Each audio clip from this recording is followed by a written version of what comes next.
रुकती नहीं है और काल चक्र कैसे घूमता है। और तब आपको यकीन हो जाएगा कि भगवान है, ईश्वर है, गॉड है, अल्लाह है, जिसे भी आप मानते हैं, आपको आप मानने पर मजबूर हो जाएंगे कि कोई तो शक्ति है जो इस पूरी दुनिया को नियंत्रित कर रही है।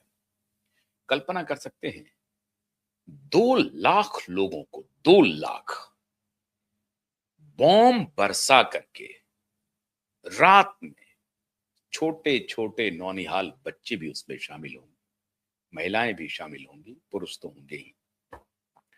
2 लाख लोगों की जिंदगी को लाश में तब्दील कर दिया।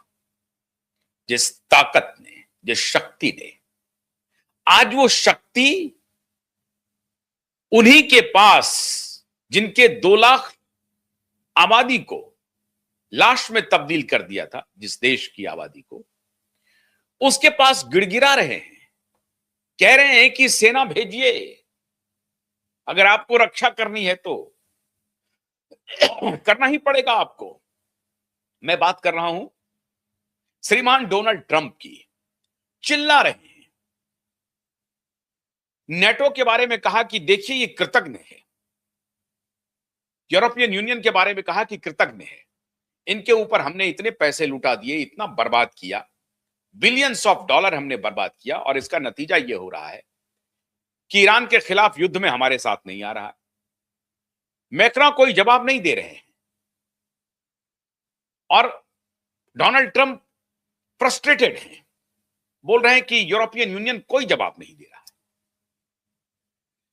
जापान की नई नवेली प्रधानमंत्री 62 वर्षीय सेन कातेची, मैं एक बार फिर दोबारा ठीक से नाम ले लूं इनका, ताकि आपको कोई दिक्कत ना हो। ये जो नई नवेली प्रधानमंत्री हैं, लेबर पार्टी की हैं और अभी हाल में एब्सोल्यूट मेजॉरिटी में आई हैं, सेन ताकेची। सेन ताकेची 62 वर्ष की हैं और जो अभी आउटगोइंग प्राइम मिनिस्टर थे, उनके डिसाइपल भी कहे जाते हैं। अभी इनके यहां एक और लेडी आ रही है जो फाइनेंस मिनिस्टर बनने वाली है।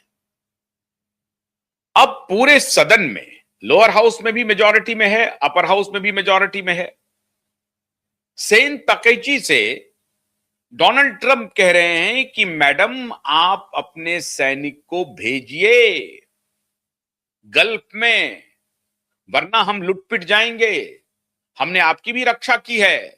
अरे किससे रक्षा की है साहब? तो नॉर्थ कोरिया से रक्षा की है, चाइना से रक्षा की है। आपने ही हमें बर्बाद भी किया है, आपने ही हमें तबाह भी किया है। यह और बात है कि उसमें जापान की गलती पहले रही है, क्योंकि इसके पहले जापान, आज जो ईरान कर रहा है मित्रों, यह काम जापान कर रहा था। ईरान क्या कर रहा है? अमेरिकी बेस को चुन चुन करके अटैक कर रहा है। एक जमाने में 1950 के आसपास, मतलब सेकेंड वर्ल्ड वॉर में, उसके पहले जापान अमेरिकी बेस को 4-4 हजार किलोमीटर की रेंज में अटैक कर रहा था, पहुंच पहुंच करके अटैक कर रहा था, गुरिल्ला वार कर रहा था। तो गलती जापान ने पहले की थी, इसमें कोई शक नहीं है, लेकिन उसके बाद जो अमेरिका ने किया वो मानवीय इतिहास के लिए अब तक का सबसे क्रूर घटना थी। हालांकि मैं तो महामारी को मानता हूं, जो महामारी लाया जिन माफियाओं ने, मैं उसे मानता हूं अब तक का सबसे बड़ा अपराध, और उसके खिलाफ जो है वो कार्रवाई होनी चाहिए थी। न्यूरेमबर्ग ट्रायल जिसको आप कहते हैं, वो न्यूरेमबर्ग ट्रायल उनके खिलाफ होना चाहिए था। लेकिन खैर वो विषय अलग है। विषय यह है कि ट्रंप ने मोहतरमा सेन कातेची से कहा कि आप अपनी सेना भेजिए, और सेन कातेची उनकी बात को सुन ली, चुप रह गई, कोई जवाब नहीं दिया है। सेन कातेची कर भी नहीं कुछ सकती है, क्योंकि जबरदस्त विद्रोह है, क्योंकि अकेले जापान की इकोनॉमी बड़ी क्राइसिस से गुजर रही है, महंगाई की मार वहां पर है, और उनको तेल गल्फ से लेना है, रसिया से लेना है और किसी से लेना है। तो वो अपनी स्थिति को खूब ठीक तरीके से समझती है। वहां खुद ही महंगाई से परेशान है जापानीज जनता। एजिंग सोसाइटी हो गई है वहां पर। यंगस्टर्स की बड़ी भारी संख्या में कमी है। तो इंटरनल जो उनके इश्यूज हैं उससे वर्तमान प्रधानमंत्री को निपटना बहुत जरूरी है। और इनके ऊपर, सेन तकैची के ऊपर जापानीज जनता अभी बिलीव कर रही है। और जापानीज जनता ये सोच रही है कि सेन तकैची जापान को समस्याओं से उबार ले जाएंगी। उनको ट्रंप कह रहे हैं कि अपनी समस्याओं को छोड़ दीजिए, हमारी समस्या में शामिल हो जाइए। मित्रों, ट्रंप की हालत देखने लायक हो गई है। जो कैंट नाम के एक काउंटर टेररिज्म के स्पेशलिस्ट थे और इनके बहुत नजदीकी व्यक्ति माने जाते हैं, उन्होंने इस्तीफा दे दिया, ये कहते हुए एक्स पर पोस्ट किया कि ये शंका रखना कि ईरान हमारे ऊपर हमला कर रहा है, ये गलत था। ईरान हमारे ऊपर हमला नहीं करने जा रहा था। कौन है जो कैंट?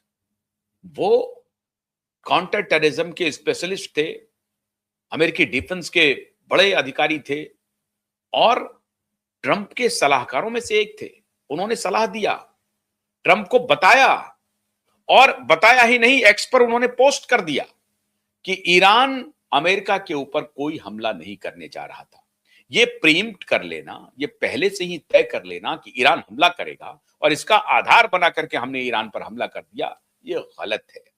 अब इतना ही नहीं, खबर है मित्रों, पूरी पेंटागन और जो आर्मी चीफ ऑफ आर्मी है, चीफ ऑफ डिफेंस है, और तीनों सेनाओं के, नेवल, आर्मी और एयरफोर्स, और उसके हैं जो जो सबसे बड़े खिलाड़ी हैं, उनके बारे में कहा जा रहा है कि उन्होंने हिदायत दी थी कि नहीं भाई, उन्होंने हिदायत दी थी कि आप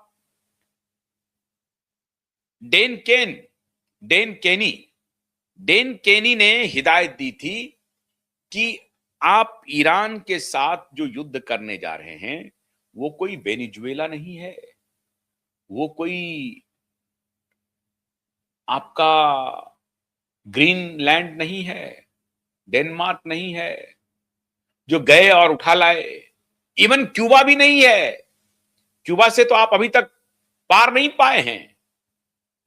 तो उन्होंने सलाह दी, डेन केनी ने, कहा जा रहा है, ये रॉयटर्स की रिपोर्ट थी, लेकिन अभी जब ये पूरी दुनिया में चलनी शुरू हुई कि डेन केनी ने सलाह दी थी डोनाल्ड ट्रंप को और उनके सलाह को सेट असाइड करके बिना माने उन्होंने ईरान पर हमला किया, तो डोनाल्ड ट्रंप कह रहे हैं कि ये जितनी खबरें हैं वो झूठ है, मीडिया में बकवास चल रहा है।